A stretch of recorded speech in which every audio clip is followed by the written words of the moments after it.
Guys, welcome to migrant blogger. मैं हूं राहुल और आज का टॉपिक हम डिस्कस करेंगे आईएलटीएस एग्जाम का जो लिसनिंग टेस्ट है, स्पेशली कंप्यूटर डिलीवर्ड टेस्ट। जी हाँ, उसके बारे में आज ब्रीफली डिस्कस करेंगे। So let's check out after this cool intro.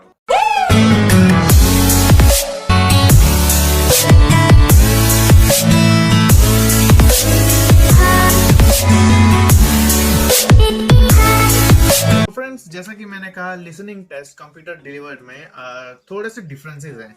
जैसा कि पेपर बेस्ड जो एग्जाम्स होती थी, हालांकि अभी हो भी रही है, तो उसमें जो डिफरेंस होता था कि उसमें कम से कम 60 to 70 पीपल मतलब जो रहते थे, जो टेक्स्ट मतलब में हो रही है वहाँ पर हॉल में बैठे 60 to 70 लोग, और वहाँ पर ऑडियो एक क्लिप चल रही होती है और सभी के पास क्वेश्चन पेपर होता है और आंसर शीट होती है। तो और एक मेरे ख्याल से नॉर्मल रफ पेपर भी होता है उनके पास, जिसमें वो लोग नोट डाउन कर रहे होते हैं। वो ऑडियो क्लिप चल रही होती है और आपको उसमें आंसर शीट में आंसर्स अपने फिल करने होते हैं। बट कंप्यूटर डिलीवर टेस्ट थोड़ा सा डिफरेंस है यहाँ पर। जैसे कि यहाँ पर भी सेम आपको एक हेडफोन दिया जाएगा जिसमें ऑडियो क्लिप चलेगी, और उसके बाद आपको कंटिन्यूस वो क्वेश्चन जो कि आपके कंप्यूटर स्क्रीन पर चल रहा होगा, ऑलरेडी होगा ही वहाँ पर। आप वहाँ पर उसमें आपको आंसर्स उसमें आपको रखने हैं। Sometimes filling the blank kind of questions आते हैं। वो क्वेश्चन टाइप्स कैसे हैं, क्या इंटरफेस है पूरा, वो यहाँ पर हम लोग डिस्कस करेंगे अभी। और मैं एक एग्जाम भी दूंगा लाइव, आप लोग वो चेक भी कर पाओगे। और इवन मैं कहूँगा कि आप भी पेन और पेपर लेकर बैठ जाइए, ताकि आप लोग जब उसको एग्जाम जैसे जाएगी तो आपको एक आइडिया आएगा कि कैसे क्या क्या चीज़ें आप नोट डाउन कर सकते हो उसमें, और क्या क्या डिफरेंसेस है अगर आप कंप्यूटर डिलीवर टेस्ट देने जा रहे हो। So let's start this. जो डेमो एग्जाम है वो हम लोग देते हैं और डिस्कस करते हैं एट द एंड। और एंड ऑफ द वीडियो मैं आपको कुछ टिप्स दूंगा जो कि रियली हेल्प करेगी आपके आईएलटीएस के लिसनिंग टेस्ट में।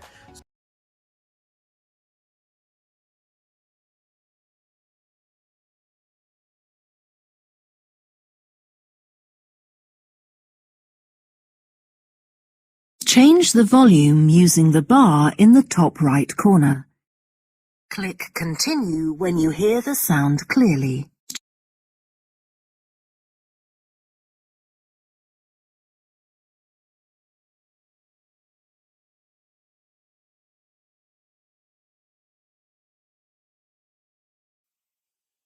Right, Judy.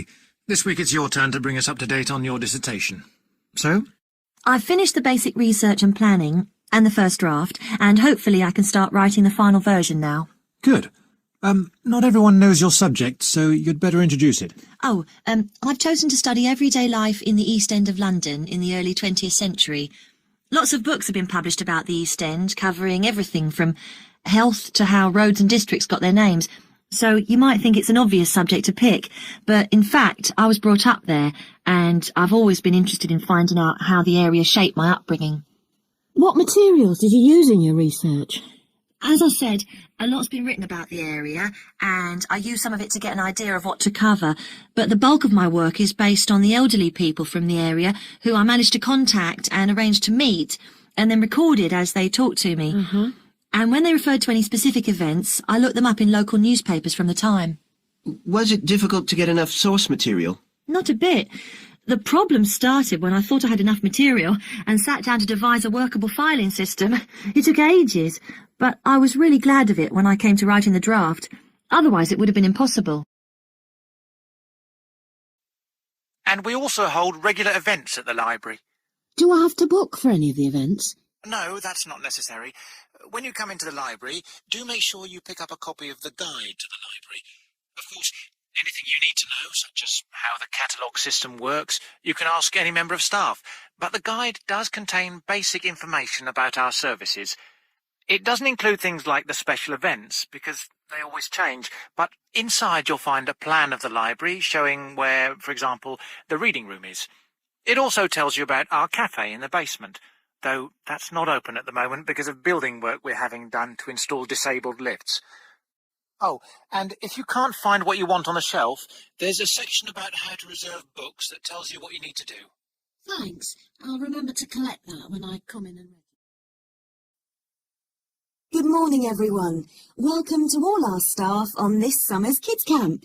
It's nice to see some familiar faces back from last year. Let's hope this year's camp is as much fun for the kids as last year. orientation programme this morning, I will introduce you to all the people you need to know at the camp. They each have a different responsibility in the centre, so it's a good idea to make a note of who does what. Well, first of all, you all know me, Jill Andrews. I'm the coordinator here. The next person you need to know is Mary Brown.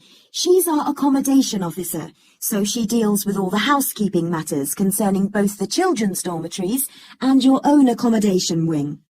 Next, we have John Stevens, who is our catering manager, and he organises all the menus. If you have any special dietary requirements, speak to John and he'll do his best to accommodate you. We sometimes find that the children complain about not liking certain meals, so if there's a real problem, you should get John involved. Then we have Alison Jones. She plans all the excursions and does all the bookings for the tour buses, etc. Alison also accompanies the children on the excursions and is responsible for making sure that the same number of children return to the centre as leave it. Tim Smith is in charge of physical education. He'll organise the big athletics carnival that we have at the end of the camp, but he'll also plan the individual training sessions for the kids. We have to remember that exercise is one of the key features of this camp. Last but not least is our wonderful Jenny James. She looks after any of the children who are homesick or have problems getting on with other kids here. So don't feel you have to deal with those problems yourself. A chat with Jenny usually does the trick. You'll notice that this year we don't have a resident first aid person. Instead, we have a qualified nurse on call at all times should anyone fall ill. All right. Those of you who want to go on the ride, please just wait a moment while I give some directions to the rest of the group. You'll notice that the Welcome Center, where we are, is located on the southwest corner of Elm and Main Streets. For those of you interested in doing a little shopping, on the other side of Main Street, you can see a wonderful quilt shop. These are handmade blankets, which are usually made from patches of leftover material. They make wonderful gifts, but let me warn you, it will be hard to leave that shop, so you may want to save that for last. The next street up Main is Ash Street. On the south side of Ash is a handicrafts museum worth a look.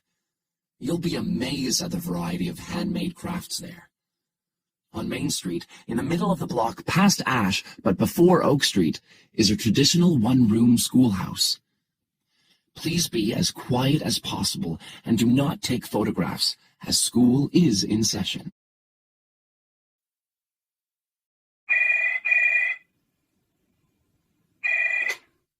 Three 48831. Oh, hello. I'm calling about your advertisement in the local paper. Oh, well, there were two ads, actually. Was it the one for second-hand furniture? That's right, yes. Last Thursday? Oh, yes. Some of it's already gone, I'm afraid, but what exactly were you interested in? Mainly the dining room furniture, especially the table. Has that gone yet? Not yet. Oh, good. Can you tell me a bit about it? Well, it's round. I'm not sure of the exact measurements, but it's medium-sized. It seats about 6. And how old is it? Let's see. 10 years. No, it must be 12 by now. And the advertisement said you were asking £25 for that? That's right. And do you still have the dining chairs? Yes, it's a set of 4 chairs. There were 2 more, but over the years a couple have disappeared. What are they like? Quite nice. They've got upholstered seats. You know, they're covered in material to make them more comfortable to sit on. That's green, but you could change it, of course, if you wanted something different. What sort of condition are they in? I'd say reasonable. They've had a bit of wear, and we're asking £20 for those. Right.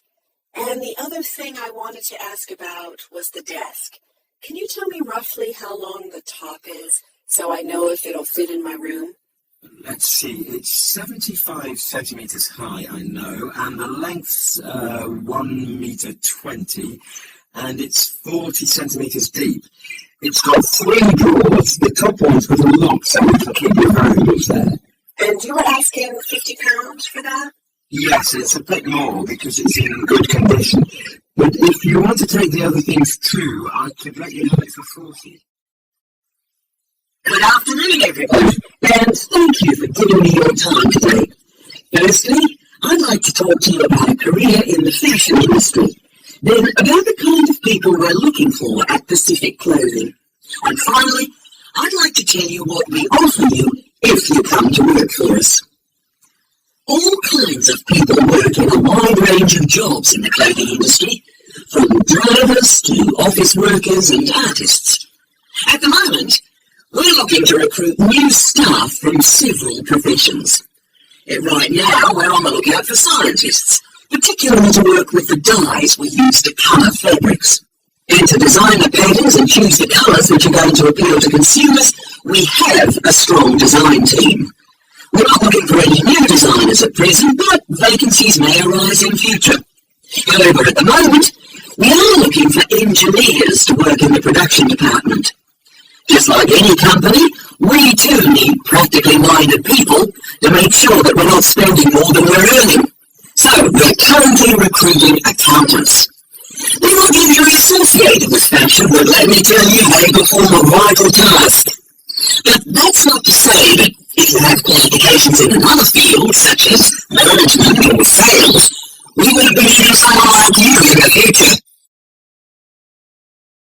Welcome back, guys. So how's your exam? Just let me know in comment section. I know there are some questions, so first let me tell you guys ki, you guys are wondering like if you get any time to read the question or not. Yes, definitely you will get some time to read the question, and after that the audio clip is gonna start and you have to follow the audio. So yeah, definitely there will be some time to read the question. और जो second thing है कि paper based exam में आपको 10 minutes मिलते थे पूरे जो आपके आंसर शीट में क्वेश्चंस फिलअप करने के लिए. सो यहाँ पर 10 मिनट्स नहीं मिलेंगे आपको, यहाँ पर उसकी बजाय सिर्फ 2 मिनट मिलेंगे. So within 2 minutes you have to transfer all your answers और you can check your answers is it right और not. The main benefit of computer delivered exam is you can change your answers very easily. You just have to select your answers and you have already seen कि उसमें multiple choice answers में कैसे आपको आप change कर सकते हो answers, और बहुत ही easy interface है. आपको सब drag and drop करना है answers को. अगर टिक करना है तो वहाँ पर सिर्फ आपको एक क्लिक करना है, then you will select the answer. So yeah, it's very easy. So now let's discuss the tips that I'm gonna give you जिससे आप लोग boost कर सकते हैं अपना listening test. Coming to a tip part, guys, I just wanna tell you this is very important, guys. For listening test, the main and the very important thing, don't lose your attention while you're in exam, while you're listening the audio clip. Don't lose your attention. If you lose your attention, you're gonna miss that that if it is filling the blank and you lose that one, so yeah, definitely you're gonna lose another one as well. So yeah, don't lose your attention. Second thing, don't leave any blank answers. Yes guys, you don't have to leave any blank answers. Whatever you get it, whatever think the right answer, just write it down. Don't leave blank. And third one is don't write answer very quickly. Don't be in a hurry. Don't get panicked. Don't just be calm and just listen carefully, and whatever the answer, just write it down. Check the spellings, especially if it is not the regular word for you. So yeah, just check the spellings and don't write it very quickly. Yeah, so make sure you write it down the correct spelling on that one. And yeah, my fourth one is very important tip for all of you guys who are going to appear in IELTS exam. So fourth one is practice.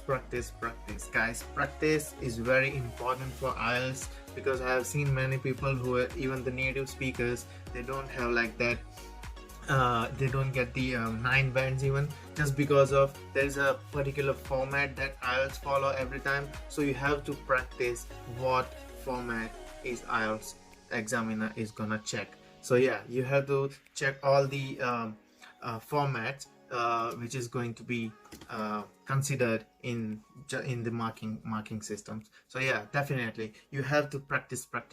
There is no other substitution for that one. Okay guys, I hope this video helped you a lot, and yeah, just like this video, and if you're new, just subscribe this channel. Yeah, and you can check my other videos as well. I live in New Zealand, yeah, so there are some scenery videos as well. Thank you guys, thank you.